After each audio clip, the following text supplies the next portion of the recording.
दिवस नारायण है। उनको देख कर स्तुति करने लगे। नारद जी बोले कि महाराज अब वचन और मन से न करने अनाधान करने योगी अनंत सत्य युग और निर्गुणात्मक है। ये महाराज सब प्राणियों को उत्पन्न करने वाले हो और भक्तों के दुख को नाशक है। स्थिति सुनकर विष्णु भगवान बोले, हे नारद तुम किस काम से आए हो? तुम्हें क्या किस काम से आए हो? हमारे मन में क्या है? हमसे जो पूछोगे वो हम कहेंगे। नारद जी बोले, हे नाथ मृत्यु लोक में सब प्राणी अनेक योनि में उत्पन्न होकर पाप कर्म से कलेशित हो रहे हैं। ये महाराज ये थोड़ा ही उपाय से उनका क्लेश कैसे, थोड़ा ही उपाय में कैसे क्लेश दूर होगा, वह उपाय मैं सुनना चाहता हूँ। भगवान बोले, समझ जनों पर कृपा कर, तुमने बहुत अच्छा प्रश्न पूछा है। ये करने से मनुष्य मुँह से छूट जाए, मैं ऐसा उपाय कहता हूँ, सुनो। हे नारद, जो पर तीनों लोक में अति दुर्लभ है, तीनों लोक में दुर्लभ है, वह आज आपके कहने से मैं प्रकाशित कर रहा हूँ। तो सत्यनारायण का व्रत है जिनको विधि पूर्वक करने से इस लोक में सुख और परम लोक में मोक्ष मिलता है।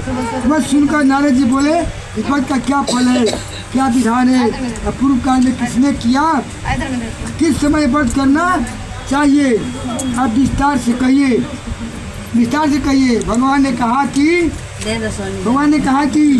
ये करने से दुख सुखादि नाश धन ध्यान की विधि, संतान की प्राप्ति को संतान की प्राप्ति हो, सर्वत्र विजय, जहाँ हार हुई वहाँ विजय होगी, प्राप्ति होगी।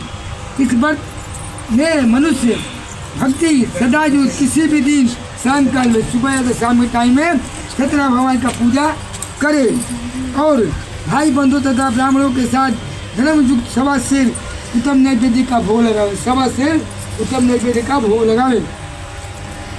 केले का फल, घी, दूध और गेहूँ का चूर्ण लावे। गेहूँ का चूर्ण भी इसके प्रसाद, गेहूँ का चूर्ण न हो तो चावल का भी खान अथवा गुड़ मिलावे, सवा पाव अथवा सवा सिर के हिसाब से मिलाकर भक्ति से सत्य भगवान में क्या भोग लगाना चाहिए। कहते हैं कि सवा पाव या सवा सिर के हिसाब से मिलाकर भक्ति सत्यनारायण के नैवेद्य का भोग लगावे। बांधवों के साथ कथा सुनकर ब्राह्मण को दक्षिणा दे। सत्यनारायण के प्रसाद को अपने भाई बंधुओं के साथ खाकर रात में नित्य गीत आदि करे, गान बजान इत्यादि करे। तदनंतर सब श्रोतागण सत्यनारायण का स्मरण करते हुए अपने अपने घर जाए, मन में सत्यनारायण भगवान का ध्यान करते हुए अपने अपने घर जाए। इस प्रकार व्रत करने से मनोवांछित फल मिलता है। विशेषकर इस कली काल में पृथ्वी पर इससे बढ़कर दूसरा कोई उपाय नहीं है। कली काल में इससे बढ़कर दूसरा कोई उपाय नहीं है। हे नारद, जिसने इस व्रत को किया, हे नारद जिसने इस व्रत को पहले किया वह कथा सुनो। काशीपुरी में शतानंद नाम का ब्राह्मण था। सुधा पिपासा से दुखित नित्य पृथ्वी पर भिक्षा मांगने के लिए घूमता था। वो ब्राह्मण भिक्षा मांगने के लिए, ब्राह्मण प्रेमी भगवान नारायण ने दुखित ब्राह्मण को देखकर बोले, ब्राह्मण का रूप धारण कर अति आदर से पूछा, ब्राह्मण का रूप धर करके अति आदर से पूछा, हे विप्र, किस कारण पृथ्वी पर घूम रहे हो? आप नित्य घुमा करते हो, यह हमारी सुनने की इच्छा है। यदि आपकी इच्छा है तो कहिए। ब्राह्मण बोला, मैं जन दरिद्र हूँ, भिक्षा